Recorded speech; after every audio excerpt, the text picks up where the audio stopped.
these friends where we were staying, from their place we could look and we could see the fire creeping over the ridge above Glide on one side. We could see it coming around to Mount Scott on the other side, and we knew we weren't staying there that night. Not too long after that, they evacuated the entire town of Glide. But we started calling around trying to figure out where we're going to go, and of course every hotel in Roseburg was completely full up at that point. So we finally found a friend who said we could stay at her place over on the west side of town. So we stayed there that night. Next night we were in a hotel, and we were in a hotel for the next few weeks, actually. The thing is, the hotel where we ended up was full up the night before, and we had talked to our friends that were there, and they said, there are a bunch of people leaving, come over now and you can most probably get a room. So that's what we did. We changed motels so that we would be at least with some friends in the same place. And that's where our group therapy started. And we were meeting, we're also dealing with the pandemic. We were meeting behind the hotel, above the river, and they had big patio areas out there with all these cushiony couches. And so we would meet there, and there must have been 9 or so of us that we would sit and we would talk about what our experiences had been, where we were going, what were we gonna do, and that's what we call group therapy. While we were staying in the hotel, a friend had contacted us, and she said, you guys can come and stay with me for 6 weeks. My son's going to be moving in, but you can stay with me for 6 weeks. So we were kind of amazed at that. And that's where our first benefactor came from. There are lots of other ways that people just reached out and did various things that just sort of blew me away. It's like, I wouldn't have thought of doing that. How did they think of being so thoughtful?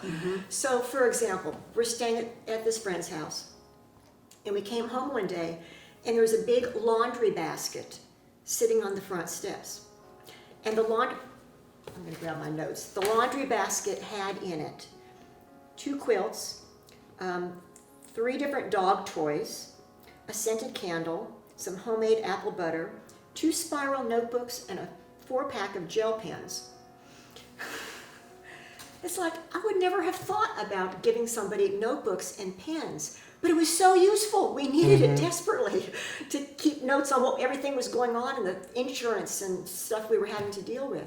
The reason why the gifts that people brought were so touching to me is that, I mean, we could afford to go out and buy them things, but when you have lost everything, there is so much to replace. It's a full-time job, and you can't. And you don't have a place to put it. And you can't think of everything.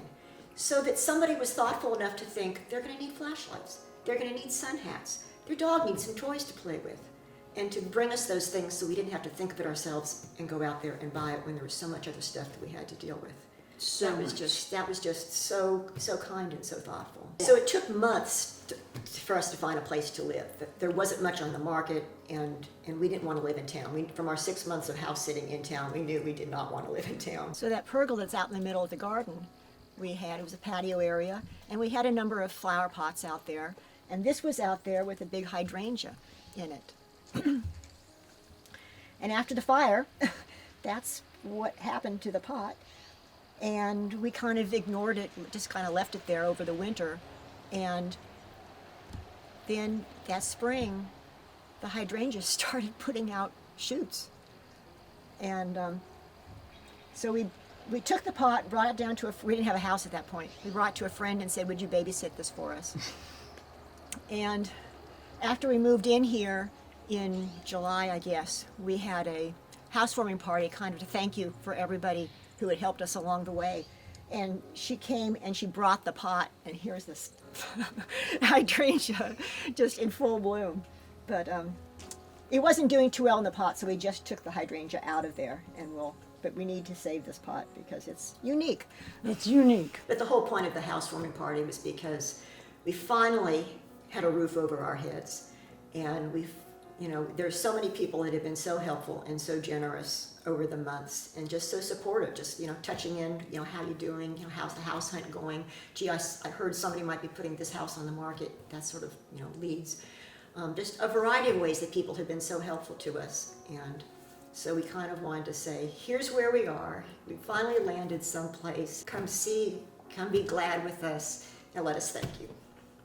I think we're both a lot farther along. We're doing pretty well, but I wouldn't say that we're completely 100% there yet. There was something I read not very long ago about the grief process, and it was meant to apply to people who have lost a loved one, but it applies equally to any kind of loss, like ours. And that is that you never get over it. People say, you know, you'll get over it, or are you over it yet? You don't get over it. You get through it, and you're a different person on the other side. We've all been changed. We're different people than we were before the fire. I think another thing that I've learned out of this is not to be afraid to ask for help, not to be unwilling to accept help. Like we said, you know, there are so many people who are reaching out in lots of different ways to try to support us, to try to help us. And it's okay to be on the receiving side sometimes. It's okay to say, this is tough and I can't handle it by myself. Right. And to go get some help. So that's something I guess I would also add. You know, whatever kind of tough situation somebody's in. There's somebody that has been there before and can help you. Yeah, resilience doesn't have to come entirely from your own wellspring. You can gather it from help from other people.